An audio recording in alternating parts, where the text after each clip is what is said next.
សុខភាពគឺជារឿងសំខាន់ត្រូវអត់ចឹងមនុស្សយើងកើតមកគឺដើម្បីសុខភាពហើយនឹងការរស់លុយហើយមុននឹងយើងរស់លុយបានតើសុខភាពយើងល្អដែរចឹងឥឡូវគឺខ្ញុំមកធ្វើម្ហូបទាក់ទងទៅនឹងម្ហូបបែបសាមញ្ញគឺសម្លស្ងោរស្លឹកបាសចាស្លឹកបាសគឺជារុក្ខជាតិមួយប្រភេទដែលយើងញ៉ាំហើយធ្វើឲ្យសុខភាពរបស់យើងល្អជំនួយសម្រស់ជំនួយភ្នែកជំនួយអីចឹងព្រោះវាជារុក្ខជាតិបៃតងចឹងស៊ូជំនឿទៅនិយាយមកទៅវាជំនួយដល់សុខភាពយើងខ្លាំងហ្មងចាហើយណាមួយវាក៏ជារុក្ខជាតិមួយដែលស្លហើយគឺមានឲ្យជារសឆ្ងាញ់ដែរខ្ញុំយកចិត្តស្លស្លឹកបាសខ្លាំងណាស់ព្រោះស្អីវាឆ្ងាញ់វាមានជាតិហ្មង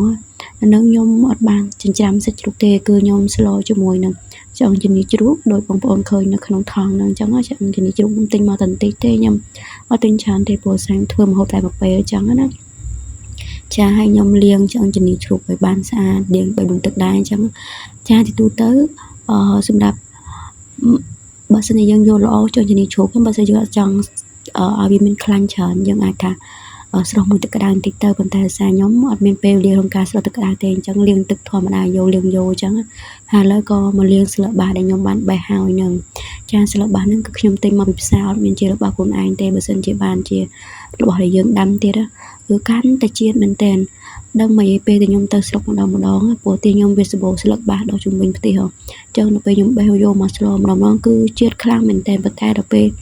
ខ្ញុំនៅភ្នំពេញហ្នឹងស្លឹកបាសអត់មានជាស្លឹកបាសដែលយើងដាំខ្លួនឯងទេយើងទិញគេអញ្ចឹងវាអត់សូវមានជាតិទេប៉ុន្តែក៏វាក៏ឆ្ងាញ់ដែរអញ្ចឹងចាឥឡូវគឺខ្ញុំរៀបចំមកដំស្លឹកគ្រៃរំដេងខ្ទឹមអីដើម្បីដាក់ស្លចាហើយក៏មានស្លឹកក្រូចសើចម្ទេស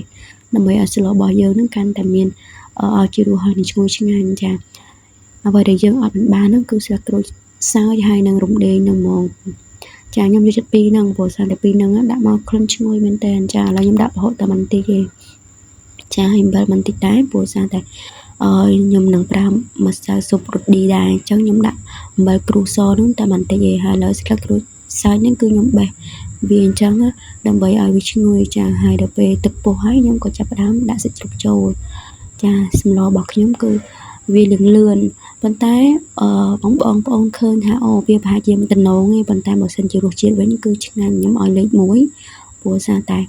វាសាមញ្ញទេប៉ុន្តែឆ្ងាញ់ចាឥឡូវគឺខ្ញុំដាក់ម្សៅស៊ុបរ៉ូឌីចូលបន្តិចហើយក៏មានថែមជាស្ករសបន្តិចដែរមានហ៊ានដាក់ច្រើនទេគីឡូផ្អែមអីចឹងណាដាក់តិចចឹងណាចាបន្ទាប់ពីដាក់ហើយក៏កូរវាឲ្យផុយមួយសន្ទុះធំហើយក៏បានដាក់ទឹកចូលចាហើយបន្ទាប់មកក៏បិទគម្របឆ្នាំងហើយខ្ញុំក៏ចាប់តាមត្រៀមបេះជីដើម្បីដាក់នៅលើសម្លនឹងចាដាក់ពេលដែលស្លនឹងឆ្អិនគឺខ្ញុំនឹងដាក់ជីអាណាជីស្លឹកខ្ទឹមជីនឹងវងហើយនឹងចាដល់ហើយទៅ3មុខនោះទេចានឹងដាក់ចូលចាហ្នឹងគឺស្លយើងពុះហើយអញ្ចឹងគឺខ្ញុំភ្លក់មើលថាវាគ្រប់ជ្រុងជ្រោយអត់អីអត់ចឹងឆ្ងាញ់អត់ល្មមហើយខ្ញុំក៏ចាប់ដើមដាក់ស្លឹកបាសនិយាយទៅស្លឹកបាសគឺជាប្រភេទដែលធ្វើឲ្យម្ហូបរបស់យើងនឹងឆាប់ឆ្អិនលឿនដល់ព្រោះស្លឹកហ្នឹងគឺដាក់តែមួយផ្លែតគឺឆ្អិនភ្លាមអត់មានទុកយូរទេហើយខ្ញុំក៏ដាក់ជីចូលឥឡូវគឺឆ្អិនហើយខ្ញុំក៏ប្រឡាក់បាយញ៉ាំចាការធ្វើម្ហូបរបស់ខ្ញុំគឺមានតែប៉ុណ្្នឹងទេសូមបងប្អូនជួយ